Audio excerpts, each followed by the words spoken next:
كمان بعيد، عشان كده سيد جه الناحيه دي عشان يستلم، لانه الناحيه الثانيه بعيده بعيده كل البعد عن الشبكه. ادي الكره العرضيه سعيد عبد العزيز ويطلع وخطره واستلام حلو قوي وتصويبه حلوه حلوه حلوه حلوه. وادي اول واحده خطا دفاعي من بشير التبعي، ويقتنص علاء ابراهيم بالتخصص بقى يجيب هدف التعادل للنادي الاهلي في الدقيقه 26. علاء ابراهيم صح هنا المدرجات الحمراء ويتعادل النادي الاهلي. ادي سعيد عبد العزيز وادي الخطا الدفاعي. شوف حضراتكم بشير التبعي وعلى طول علاء ابراهيم ليه هدف قبل كده في مرمى نادي الزمالك، ويتعادل بقذيفه مدويه الحقيقه على شمال عبد الواحد السيد. 1-1 همه حقيقيه، والنادي الاهلي يتعادل في الدقيقه 26. يعني ان شاء الله طبعا ليا تعليق يا كابتن علي بعد الكوره دي بالنسبه لجزيره حسام حسن، هنتكلم فيها شويه. تابع مع بعض. شوف الاول الكره الثابته خالد الغندور نادي الزمالك. خالد وحائط البشري، وادي دالاس الاسكتلندي حكم اللقاء.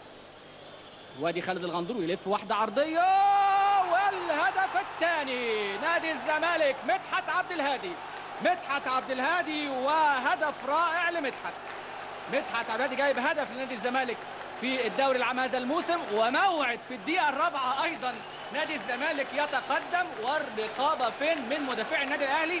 نقطه تساؤل كبيره. ومدحت عبد الهادي والغندور صانع اهداف الزمالك.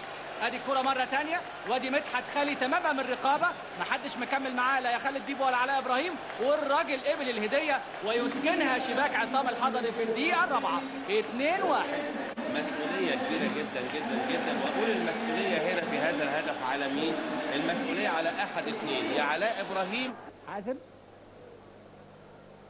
اعتقد نقطه تحول كبيره قوي في اداء وسط ملعب نادي الزمالك في مسابقه الدوري العام. حازم شوف حضراتكم المهاره وسط حصار من 4 لاعبين، وادي المهاره وعدى حلو قوي حازم وخد الغندور، ولكن على طول تدخل من شادي. وادي المهاره بقى طارق السعيد وهجمه زملكاويه ويلف واحده حلوه وحسام حسن، وحسام يتالق، العملاق يتالق، وحسام حسن يتالق بالفانيلا البيضاء.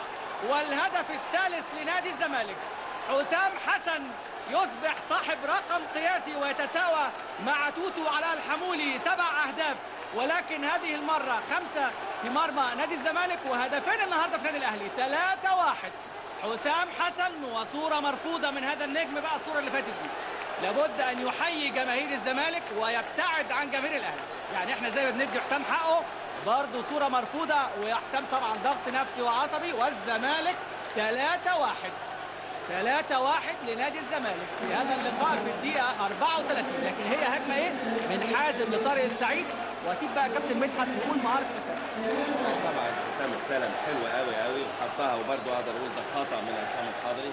الكرة عدت من تحت ايده، خلي بالك مرة ثانية، واقف كويس قوي حسام ولفها حلوة قوي الحقيقة. طارق السعيد استلم كويس وبص ونشن من تحت ايد عصام الحضري.